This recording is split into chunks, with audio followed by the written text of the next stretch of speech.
Yo, c'est Mathéo Tim. J'espère que vous allez bien. On se retrouve pour une nouvelle vidéo sur... On va regarder une vidéo de Nanas. Ça s'écrit là, Nanas. Voilà. Allez, go, c'est parti, on lance. J'espère que vous allez bien, on se capte les gars pour une nouvelle vidéo. Les gars, j'ai fait la découverte la plus incroyable. Alors ça nous avance pas dans l'histoire, mais c'est quelque chose que maintenant quand vous allez le savoir, vous allez vous dire, mais oui c'est vrai. Donc vraiment les gars, vous allez péter un câble. Et même moi quand je l'ai appris, j'étais comme ça. Vraiment j'étais choquée.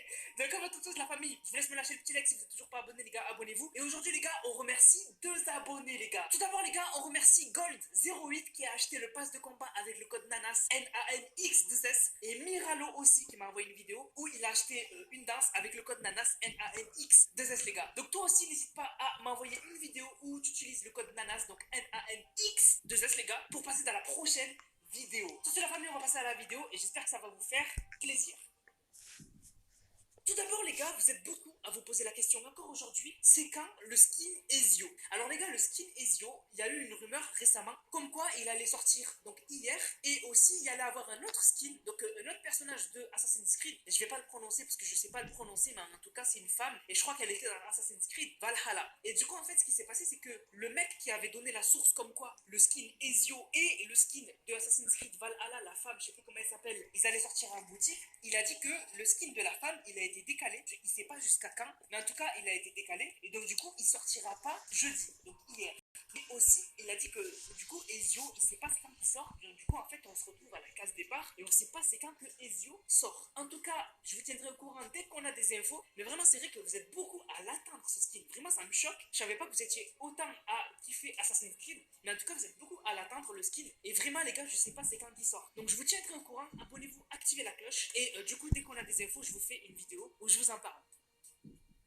Maintenant, les gars, une news, à chaque fois j'oublie de vous en parler, c'est par rapport à Squeezie. Je sais pas si vous en avez entendu parler, mais récemment, Squeezie, il était en live et il a dit ça.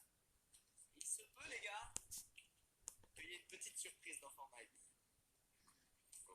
Quoi? Il se peut.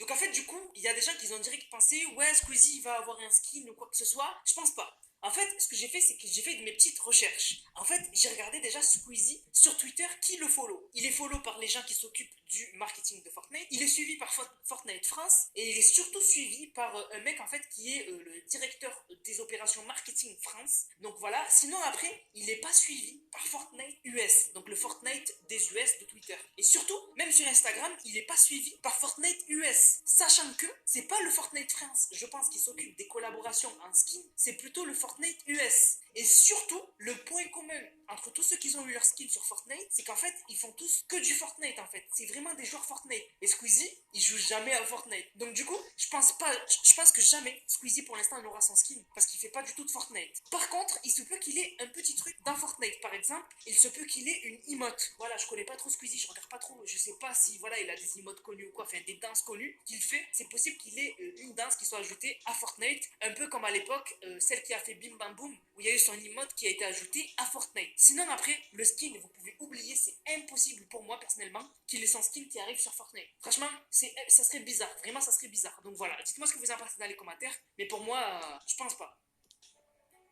Alors maintenant, les gars, vous allez péter un câble. On a découvert des nouveaux dialogues secrets. On va les découvrir ensemble parce que je les ai vus vite fait. Et surtout, je les ai vus en anglais. Donc, je les ai pas vus en français. On va aller découvrir ça tout de suite. Donc, tout d'abord, les gars, il y a un dialogue secret avec Petit Cornet. Et en fait, tous les dialogues secrets, les gars, ils sont avec l'onirisme. Donc, si on parle à Petit Cornet, il nous dit: Salut la zigoto, vous voulez encore me faire porter le chapeau, c'est ça? Donc, on voit qu'elle a déjà fait des trucs avec lui et que du coup, elle veut encore lui faire porter le chapeau. Voilà.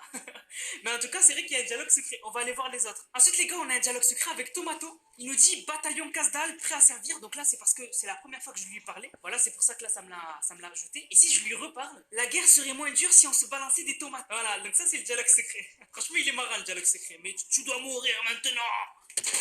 Non, je rigole, je rigole, je rigole, je rigole, je rigole, je rigole. Et pour finir, les gars, il y a un dialogue avec Guaco. Donc on va lui parler et voir ce que c'est. Donc le bataillon Casdal que j'ai formé est prêt à se battre pour l'île. Ah, c'est ça le dialogue secret? Non, ça c'est le dialogue normal. Parce que là, je viens de le prendre. Et du coup, pas question de vous aider à nouveau sans l'accord écrit de l'origine. Voilà. Donc elle a déjà fait un truc, l'onirisme. Et là, du coup, ils sont tous traumatisés et ils disent: ouais, non, en fait, je veux soit plus le refaire. Et là, lui, il dit: il faut vraiment l'accord de l'origine pour qu'on le fasse. Donc vraiment, c'est intéressant. C'est intéressant, c'est cool de savoir qu'est-ce qu'elle a fait avec eux pour qu'ils soient autant traumatisés déjà.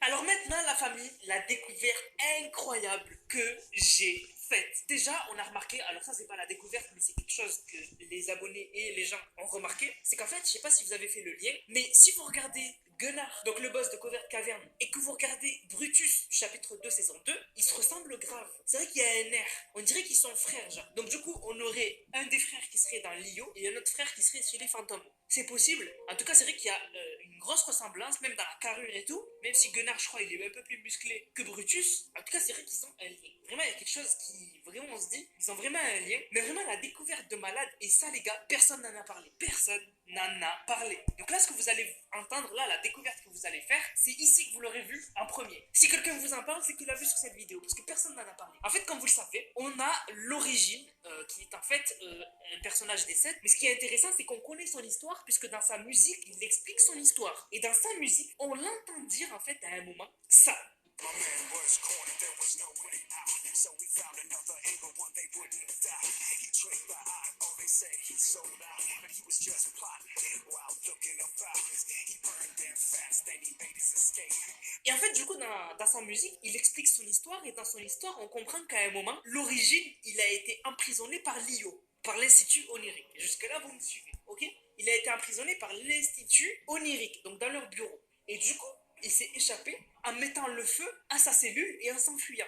Est-ce que vous avez figé là où je vais en venir? En fait, les gars, rappelez-vous, quand il y a eu le mode imposteur, dans les bureaux de l'Institut Onirique, parce que c'est là où ça se passe le mode imposteur, c'est dans les bureaux de l'Institut Onirique, on s'est rendu compte qu'il y avait une salle, une sorte de chambre qui était en feu. Et on comprenait pas que c'était qu'est-ce que ça voulait dire en fait. Et du coup, en fait, les gars, c'est la salle où était emprisonné l'origine. C'est lui qui le dit. Il dit qu'il était emprisonné chez Lyon et il dit qu'il a mis feu en s'échappant. Et là, on a une cellule qui est en feu. C'est ça. C'est exactement ça. Donc en fait, la cellule mystérieuse qu'il y a dans le mode imposteur, c'est la cellule d'où s'est échappée l'origine. C'est la cellule où était emprisonnée l'origine. C'est pour ça qu'elle est en feu. C'est ça qui est incroyable. C'est ça qui m'a fait péter un câble. Et aussi, il y a un truc qui a choqué pas mal de monde, c'est que si on compare l'histoire de l'origine et qu'on compare l'histoire du prisonnier, le skin secret de la saison 8 de Fortnite, on se rend compte que c'est vrai que c'est bizarre. Par exemple, on sait que l'origine, par exemple, il est chauve et il est en feu, et enfin, il est en feu style cube. Et en fait, on sait que le prisonnier, il est en feu, c'est le roi du feu, et que du coup,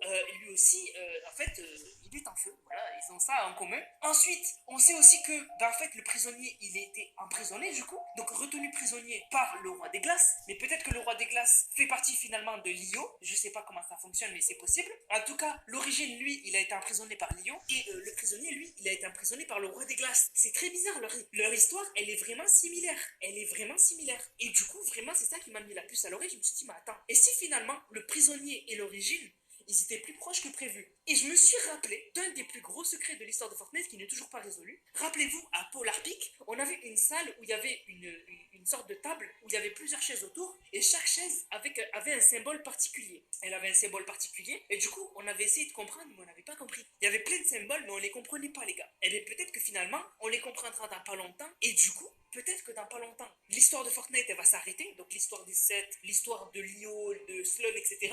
Bientôt, on y arrive à la fin de cette histoire. Parce que au début, il y avait plein de mystères. C'est qui les 7? Qui sont les membres des 7? Qui sont les sœurs? Qui est Origine? On connaît ça maintenant. Il nous manque juste une sœur qui va être introduite dans les comics. Donc quand les comics sortiront, ben, je pense qu'elle sortira dans le jeu. Et donc du coup, on aura tous les 7 réunis. Donc du coup, ben, en fait, il n'y a plus trop de mystères sur Fortnite dans l'histoire. Il reste juste l'identité de Geno qui reste à trouver. Sinon après, on connaît tout. On connaît tout. Donc l'histoire arrive à son terme. Et peut-être que du coup, dans la prochaine histoire qui sera racontée dans l'histoire de Fortnite, peut-être qu'on développera l'histoire justement autour de cette table à Polar Peak qu'on avait vue, qu'on a tous oublié, mais qui du coup est très intrigante, très bizarre. C'est quoi cette table? Est-ce que c'était plusieurs rois de plusieurs endroits qui c'était? Pourquoi voilà, il y avait une chaise qui était tombée? Bref, il y a plein de mystères autour de ça, et peut-être que ce sera développé dans la prochaine histoire de Fortnite après l'histoire de Slum, etc. Vraiment, c'est grave possible. Mais en tout cas, les gars, la découverte que j'ai faite sur la salle mystérieuse du mode imposteur qui est en feu et le lien avec l'origine, c'est incroyable quand même. Franchement, c'est incroyable. Je suis trop content, ça fait longtemps que j'avais pas fait une découverte aussi incroyable. En fait,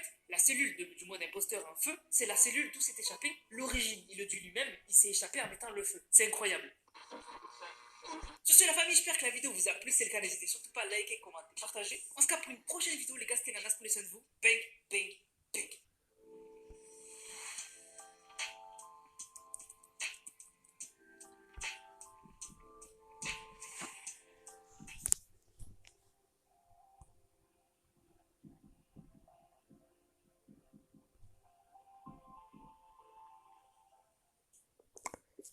Voilà, c'est déjà la fin de cette vidéo. J'espère que vous aura plu. N'hésitez pas à vous abonner à la chaîne. Mettez un maximum de likes. Ça fait extrêmement plaisir. N'hésitez pas à vous abonner et mettez la petite cloche des notifs. Moi je dis bonne journée et ciao.